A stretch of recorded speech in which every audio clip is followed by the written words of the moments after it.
She's still laughing.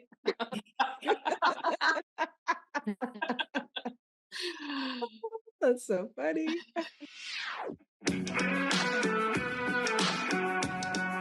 Welcome to 5 Lemons Left. We're the real stuff, the lemons making lemonade.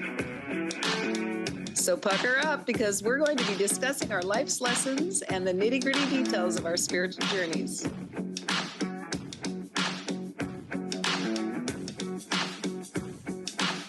Hey y'all, I'm Amanda. And I'm Drusilla. I'm Melissa. Hello, this is Morgan. And I'm Penny. Welcome to our podcast today.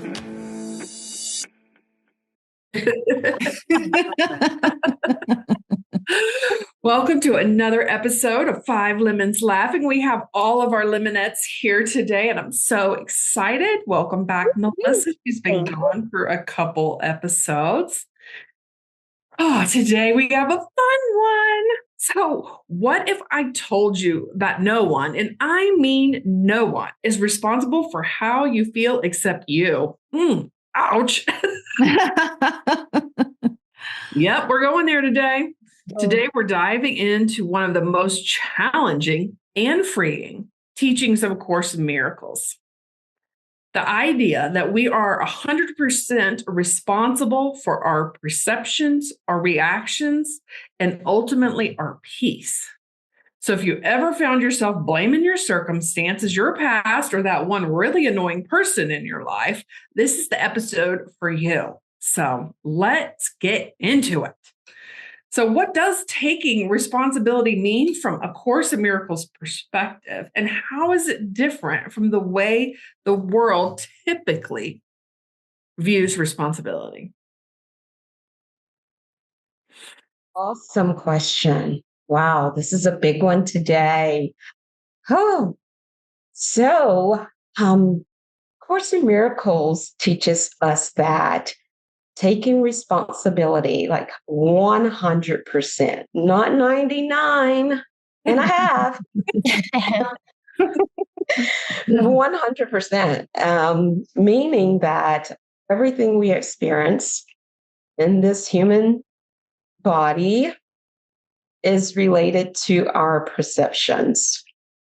It's not the external things that are happening around us. It is all based on how we perceive those things, and that we are taking our own personal beliefs and projecting them outward. And so everything we experience is being reflected back to us. And I think most of us are accustomed to knowing that in a sense of sayings that we've heard when we were younger. When you wake up on the wrong side of the bed, everything goes wrong, right?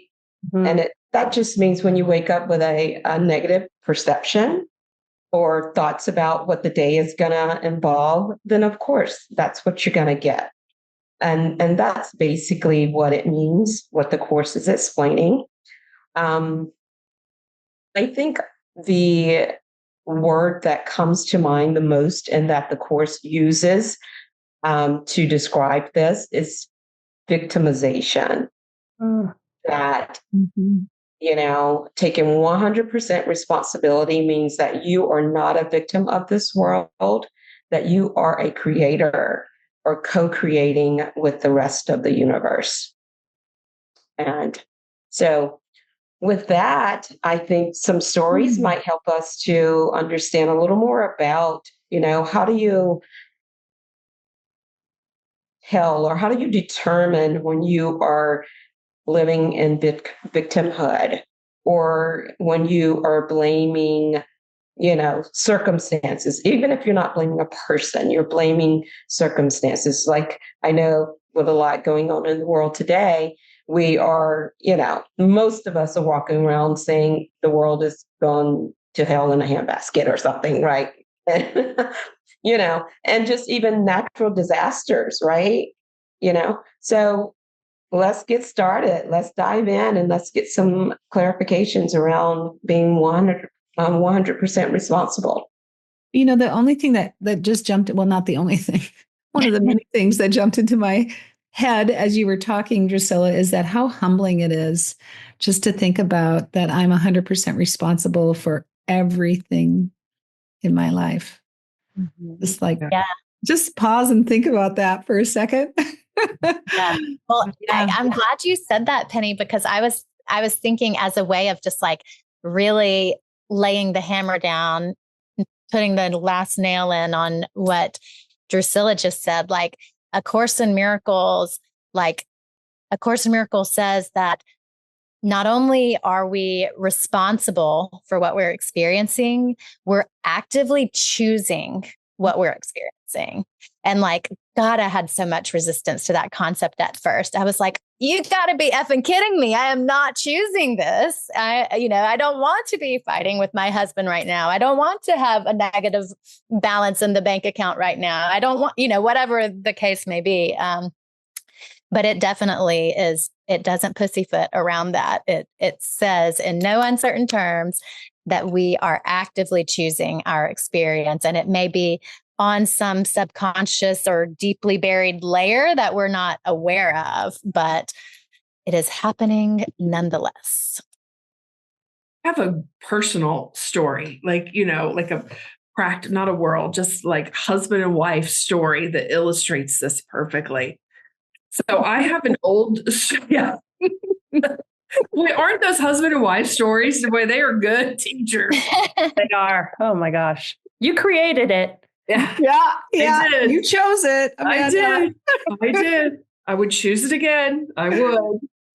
So I have an old story in my head that my husband brings home his BS from work. Like when he comes home, he's in a bad mood. Like I have this story for a long time. And it did seem on some level that he did do that. And I think I've been working on myself a lot lately in letting all those stories go. But last week, my husband was running home late. I was watching a really good TV show. And when he drove up, I was like, I better pause this so I can be present when my husband, walks in. Right. And I like, that's amazing. Good job. Yes. Thank you. Yeah.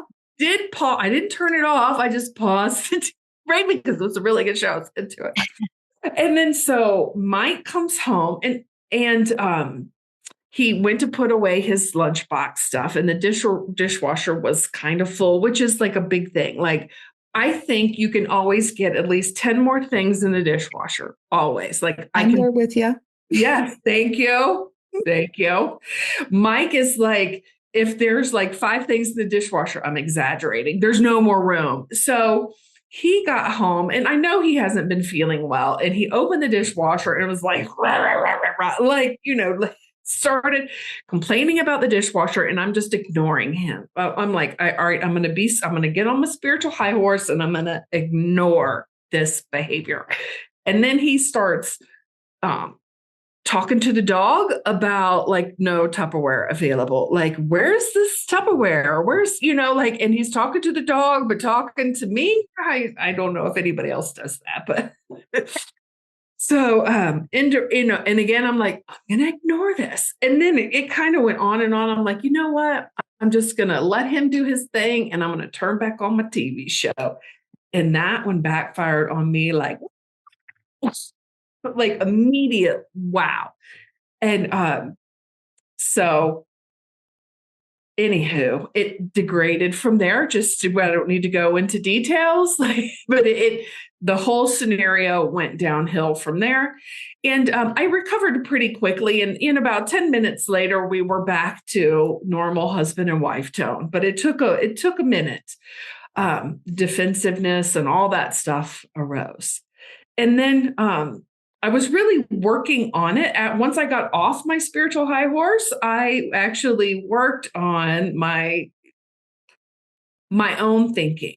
Like I realized like I am bringing up an old thought pattern from, 10 years ago, 15 years ago. when, Mike didn't like his job. I mean, like really, I was bringing the past forward. I was holding expectations of how this went. And I really went through a process of forgiveness and just recognizing that I was holding this. So the next night, without even thinking about it, Mike drives up. I let the dogs out and I'm standing there and I'm smiling. And Mike is like, what happened? What'd you do? What's wrong? I'm like, I'm just smiling at you. I was like, ouch. Like in my mind, I'm like, oh my God, does that mean I never show up smiling when he comes home? So that was funny. Like, so I had, I had turned the TV off when he came home and I was smiling because I was happy to see him. And then the smack in the face reality is that I was contributing to the bad attitude when Mike comes home from work. So that is that my example of perception and reality. Yeah. It's a great example, Amanda. Yeah. Thank you for sharing that fun story. And it's even better so you can laugh at it later, when you can laugh at something, I'm telling you, that's healing. Yeah. Yeah, I did something similar when, I don't know, sometimes it's hard to walk into the house and I don't know, I can't really remember what the reason was that I started doing this, but when I walk into the house, I always go, honey, I'm home with a big smile on my face because sometimes it can be hard to walk into the house, right? And so I did that to create the atmosphere of like, oh, you're home. You know how a dog comes up to you, they're so excited you're home and they want to kiss you. And yeah, so I wanted it to be that way, that I was excited to be home. Because sometimes I've recognized that sometimes I would rather be someplace else. And so that was one of the things that I put in place to take responsibility for how I enter a space. Yeah. So I just wanted to share that you reminded me of that, Amanda, in your story. That, yeah, it is all about choice. That's such a simple little shift and easy to practice. Love that example. Yeah. Yeah. And something as simple as smiling at somebody. Yeah. Yeah. Yeah. Have you been doing it every day now? So he's getting used to you smiling when he walks up to the house? I honestly can't tell you. Oh, no. After that, I think he was off for 2 days. So he was around, but he does work tonight. So I will thank you for the reminder because maybe I'll be smiling when he comes home. And maybe naked too, huh? Bless your sweet little heart. Not 7 o'clock at night, girl.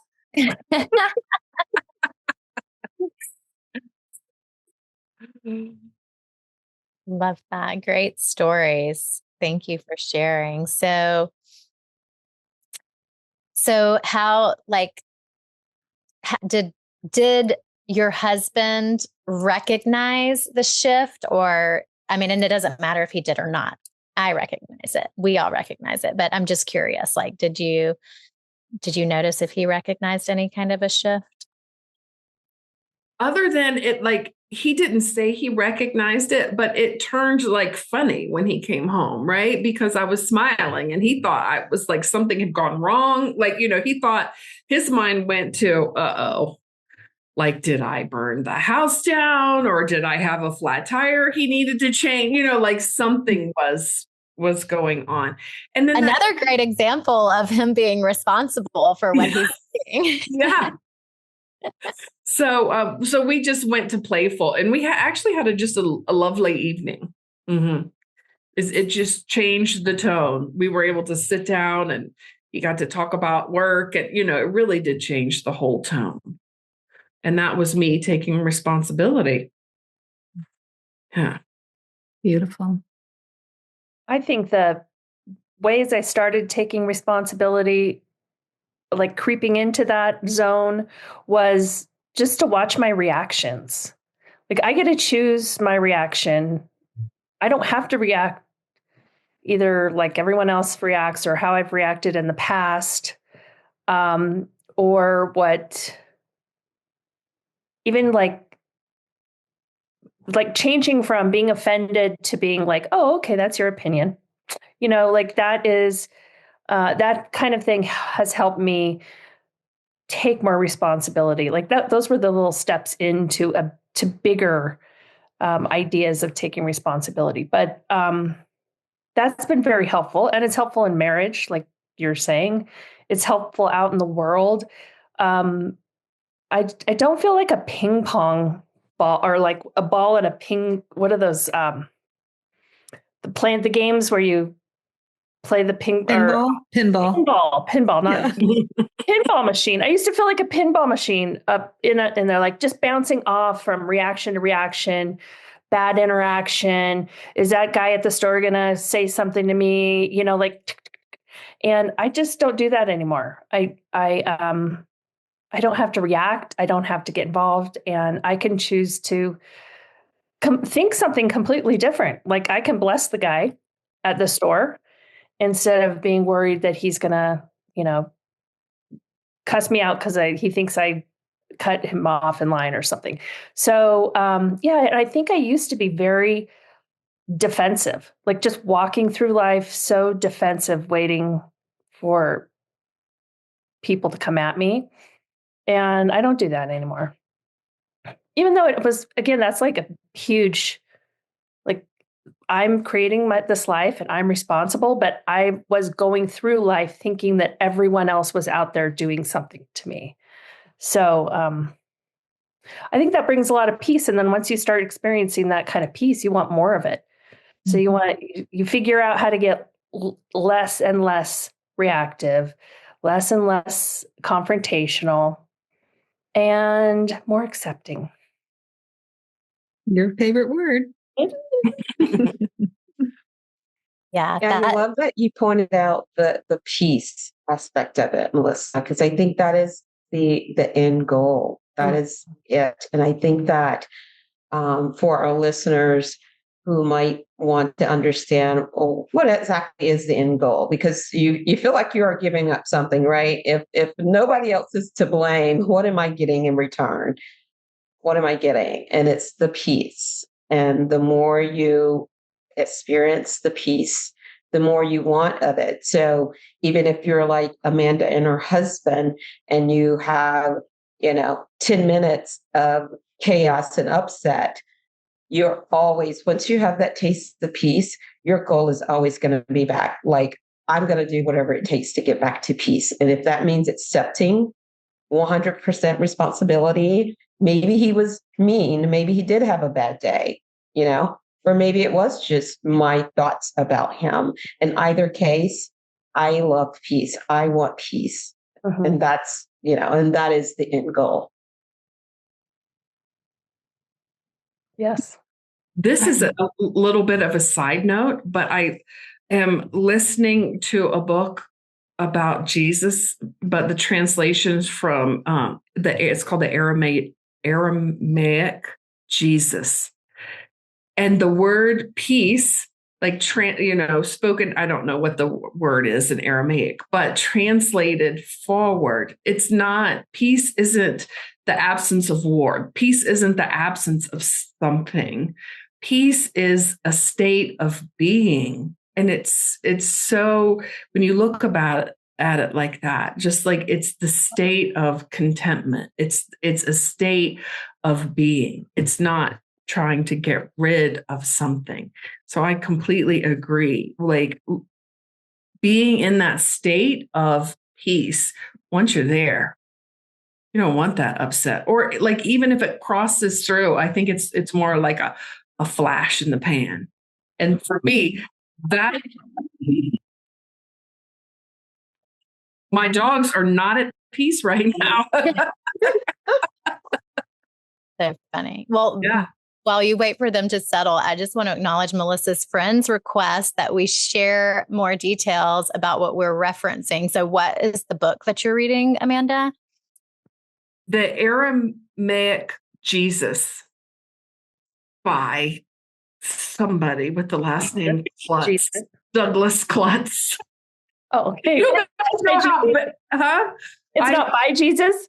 It is not by Jesus. It is by I'm going to find it. Okay. Because I love, what's your friend's name? Jill. Jill, this is for you. I'm going to look this up. So back to the whole point of talking about peace, Drusilla, you're right. Nothing is worth, like, I'm happy to take 100% responsibility to be in that state of peace. Absolutely. Yeah. And like you said, it's not the absence of anything. It is always available to us. It's always our true nature. So really, we're just like, if we are activated or triggered, it's like, shaking up the snow globe, and we're just waiting for all of that to settle before we recognize the peace that's been available to us the whole time. And so just trying to access that way of being non-reactive and not getting shaken up in the first place is kind of the goal. But when you were sharing, Melissa, you said something about, not getting as triggered by strangers, rude strangers, or whatever interactions out and about in the world anymore. And it made me think about the run-in I've had with the neighbor recently. I think I've shared with you all about how we have kind of a grumpy, mean-spirited neighbor, if I'm going to label her. Salty Sue, isn't it? Salty Sue, it is, Yeah. Penny, not Skanky Sue. And and it's interesting because definitely I had a moment of like, well, this is interesting. Why me? Why of all people would she have beef with sweet little old Morgan? I definitely had that temptation to go into that victim thinking, but I shifted it pretty quickly. And the way that I worked with it this time is like, I didn't even need to get into the how or why I'm choosing this situation. I didn't need to understand, like, I just know on a blanket level, I am responsible for this experience. I don't need to know the ins and outs. If I do need to know, I trust that it will be revealed to me, but I'm not sitting here like journaling about it or meditating about it or digging into it. I'm just that acceptance word that Melissa loves to throw around. I'm just accepting that this situation came into my awareness. I don't much care for it. I'm responsible. And it was pretty easy to forgive her. And I just like, that's it. That's my process. You know what I mean? Like sometimes, like if we, like I have gotten sucked into that kind of pinball thing that you were talking about, Melissa, of going back and forth in my mind, like, how the F did I create this? And why the F would I create this? And just efforting to figure it out and thinking that I had to figure it out before I could clear it and heal it and be done with it. And you just don't have to do all that shit. Like, yeah. So spare yourself that. Like, you can if you feel inspired to, but you don't have to dig into all of that. So I just want to say, you can really say, I can choose peace instead of this. Oh, nice. And then walk towards that. And I want to make sure people know, like, if it's an abusive situation and you decide to choose peace, you're not making it okay. But you are taking care of yourself in the fact that you are you start seeing your choices in the situation, and you choose to figure out how to bring peace to yourself and your life rather than be in an abusive situation. And sometimes it's really hard. I say practice with the easy stuff, because then when the big stuff comes, you will be so addicted to that feeling of peace that you will make the right steps towards peace and out of chaos. But I do think one thing to ask yourself is, do I like the chaos? Is there something about the chaos that works for me right now? Or even like maybe some people are just even realizing they're living in a chaotic situation and there is something different out of that. I don't live in chaos, but I've worked really hard to walk away from chaos or not create it in the first place, I guess. Yes, that's a good place to for someone out there who's really trying to wrap their minds around how do I even begin to understand taking 100% responsibility? I lost my job, my dog died, and my husband left. Like, how is that possibly my responsibility, and where do I begin? I think what you said is a good point. It's just becoming aware of your situation, aware of your thoughts. What are my beliefs about this situation? All of the situations. What are my thoughts about myself in general? That I am never going to be happy. Those underlying thoughts that we keep telling ourselves. So this is really just about being aware of your thoughts. I like when Michael Singer in the book. Which one? Gosh, The surrender experience or the untethered soul? Untethered Soul. When he gives that little example of he uses a car. Let's say it's a yellow Corvette driving down the road, and you have this experience with your ex-boyfriend who broke your heart, and he drove that same kind of car. And every time you see one, you have this, like, it's not only physical, emotional, mental experience with this car. We know it's not the car, right? It is your beliefs and your attachments to the car. So if you can do that about everything that brings you anxiety or confusion or conflict, then that's where you start. And that's when you can start to create separation between the emotional feelings or the reactions that you're having to any given situation. Yeah, A Course in Miracles says that all thought creates form at some level. Mm-hmm. We have no neutral thoughts. And that's, either fear or love. Yeah. And Drusilla, what you were sharing just makes me think of forgiveness. And it goes back to that A Course in Miracles and all spiritual teachings that are truth with a capital T are, those holographic teachings. So if you learn this concept of taking responsibility, then you're also learning the concept of what A Course in Miracles calls true forgiveness. It's all the same thing. I mean, and A Course in Miracles says all forgiveness is self-forgiveness. So it goes right back into this idea of self-responsibility. Mm-hmm. And backtracking to my Salty Sue's situation, like when or any situation that felt particularly difficult to get back to that peaceful awareness, I just affirm these A Course in Miracles truths that I know. Like, I think, Melissa, you said I can choose peace instead of this, or even just saying I am responsible for what I see. Like, even just affirming that I know the truth and I'm willing. It's an expression of willingness. And then I just have to be okay with whatever agitation or emotions have been churned up and just let them run their course. And, that's a spiritual practice, like. That's great, Morgan.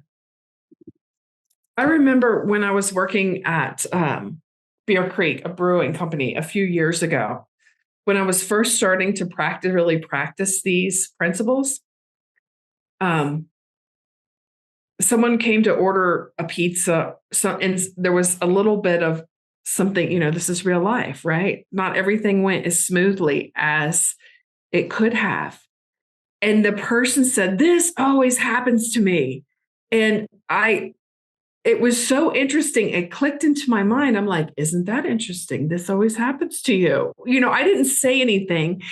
And what I got out of it was I didn't even try to defend, like, I don't remember what it happened. Okay, so your pizza was burnt, or you got pepperoni instead of sausage. I don't know what it was.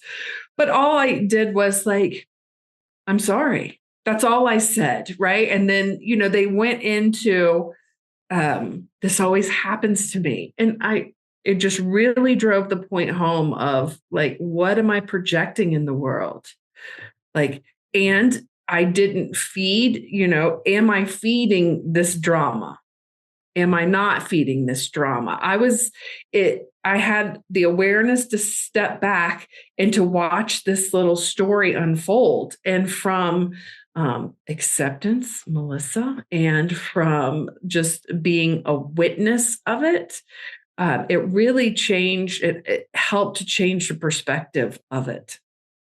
I love, love, love that example because I take away two key points from that.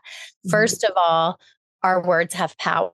So that's one way that you can clean up your side of the street immediately and start taking responsibility for your experience is be mindful of the blessings and the curses that you're spreading with your words. And a lot of times we are just cursing ourselves day in and day out by saying things like, bad shit always happens to me, and affirming that and calling it forth into our existence because our words do have power. You said it before, Penny.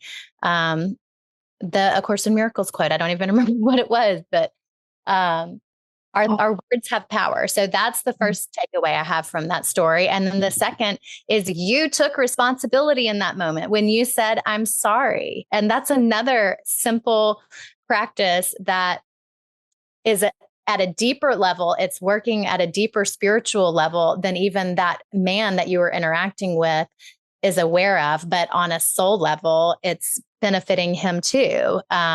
So that's just a simple little prayer. It's part of the Ho'oponopono prayer that we refer to all the time. I love you. I'm sorry. Please forgive me. Thank you. The I'm sorry is that taking responsibility piece. So that's such a simple practice when we're triggered. It is. And restraining from defending or attacking, right? Or that's projecting. Or rejecting. Yeah. Or projecting past experiences onto this experience. Yeah. Yeah.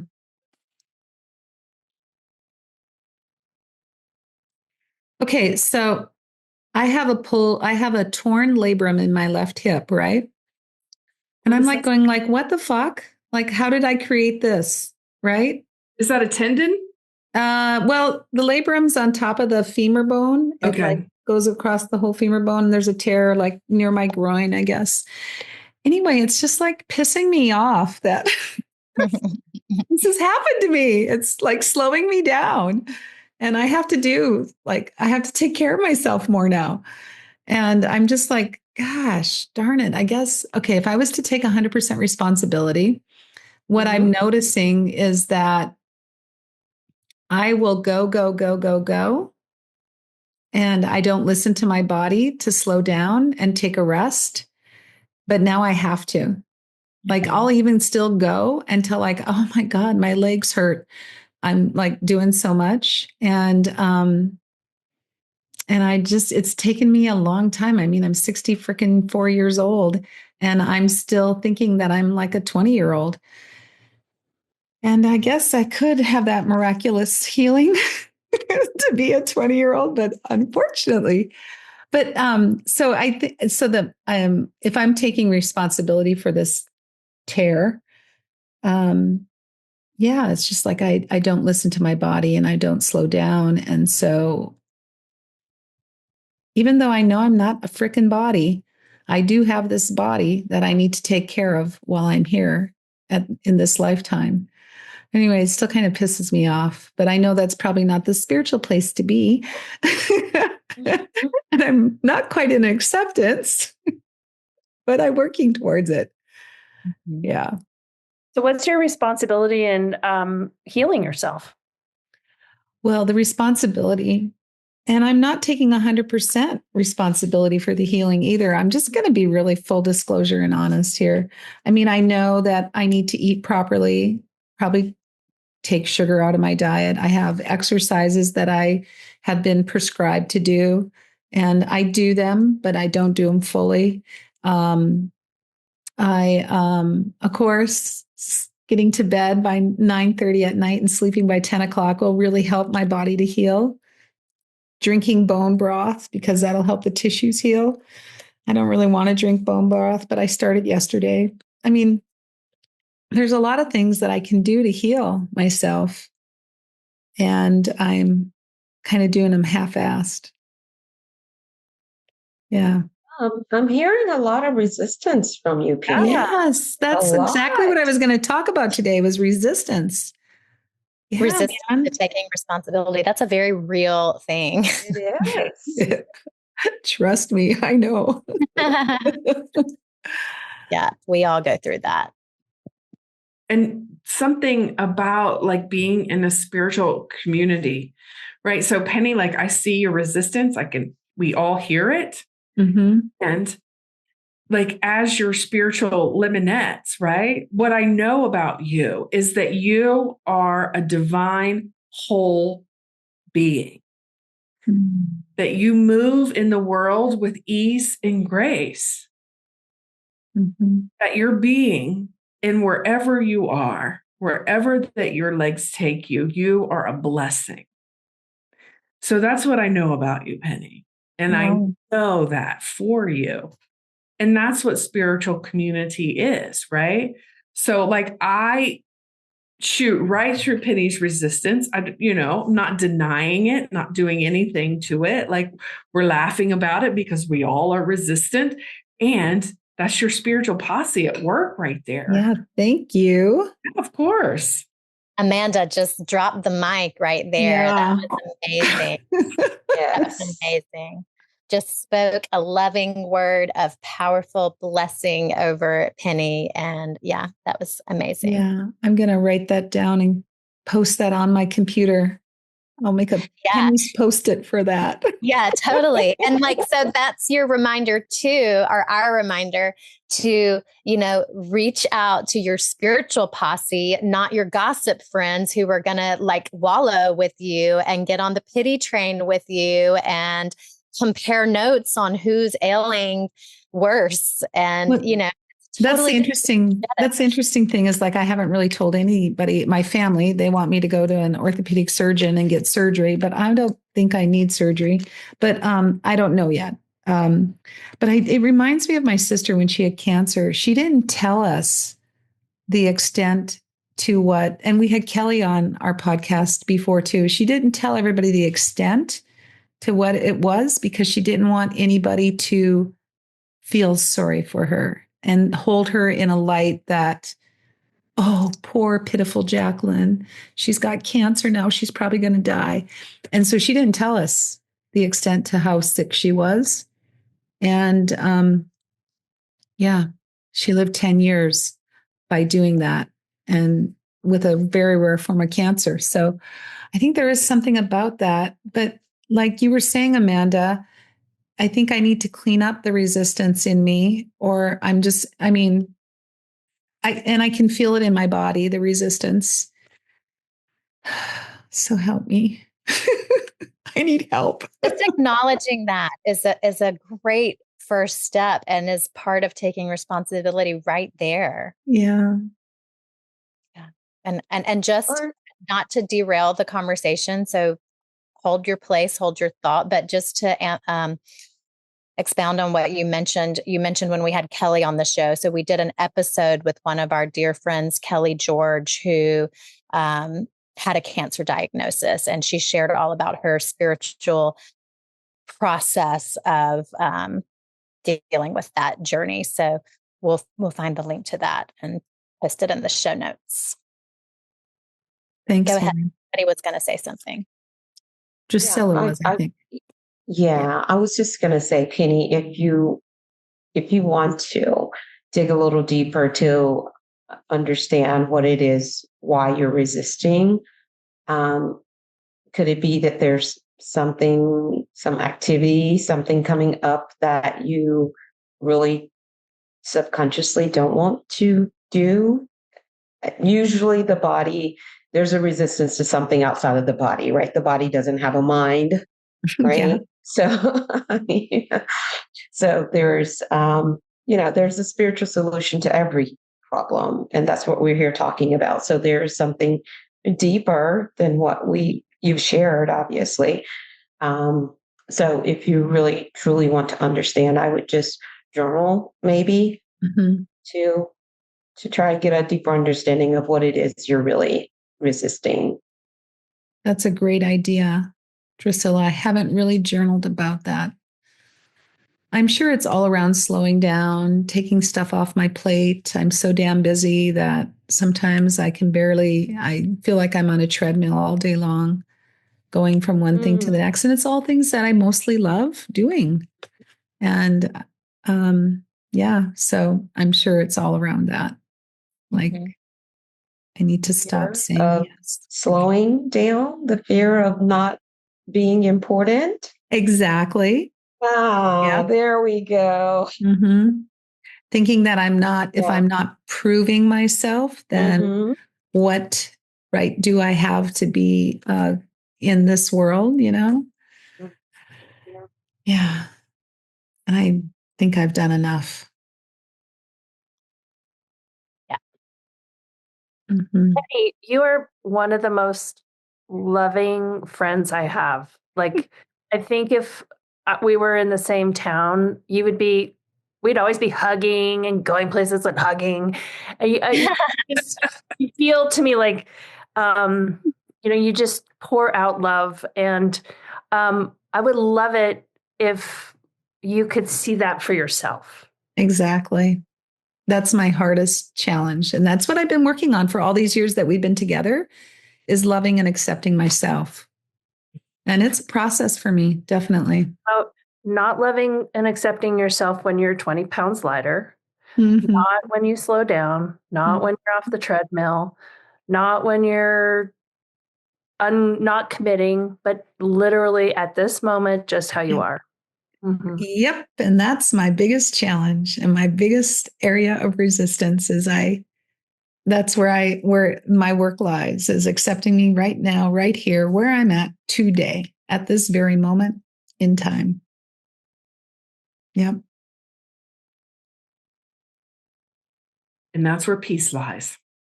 Yes. I've been loving the lessons about peace. They also, I can even feel the resistance. We're all doing the lessons together this year in the workbook of Course in Miracles. And I can feel the resistance around that. It's like, how sometimes we get started into something and then we go, oh, shit, I'm having to look at my stuff. Right? Yeah. And that is like the first steps in taking 100% responsibility is, I'm all right. I'm willing to look at my stuff. I'm really, I'm willing to work on my stuff. I'm willing to see myself as whole. So I don't have to project that somebody else is not whole. Yeah. It might not be your challenge. Maybe it's something you're learning. Because you are responsible for your language. Yeah, because our thoughts become things, right? Our word. So, like, there's a saying out there, like, be careful of your thoughts because they become your words. Be careful of your words; they become your experience, or something like that. I can't think of how it goes, but yeah, thoughts do become things, and words. Yeah, everything is created on some level. And is it on your right or left side? Left. And that's your receiving side. Wow. Yeah. That's interesting. Yeah, there's definitely some work here to do. And I'm up for it. There you are. Yeah, I'm going to go do some journaling. And as I say that, it like freaks me out a little bit, makes me a little bit of fear, rises up. Yeah. That's the funny thing about all this work, is that fear can just rise up so quickly, and there is nothing to fear. What am I going to find? That Melissa and Amanda and Drusilla and Morgan think that I'm a poser and that I really am not worthy of being part of this podcast? I mean, what am I going to find out? That? No. Dang. You can't hula hoop anymore? I don't know. Oh, yeah, probably I can't do Red it right heart now. hurdles. I mean, really, like, It's hard to get up off the floor right now. But that's not a requirement for this podcast, right? no. No. Yeah. Thank you, Penny. Mm-hmm. Love how honest you always are.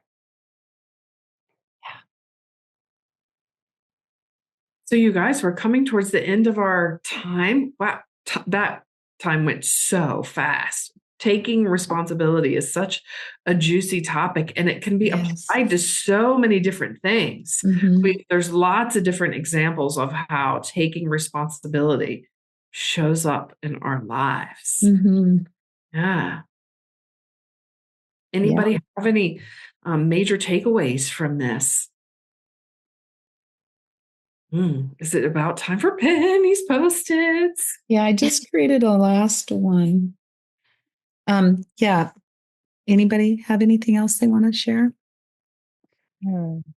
Okay. So we're actively choosing our experience. That's our first one. I really loved it. I can choose peace instead of this. It was lesson 34. I had to look that up because I did love that lesson in the workbook for students in A Course in Miracles. And then when it was shared that once you taste peace and the more you experience it, the more you want it. And so I'm going to really work on that. I like that.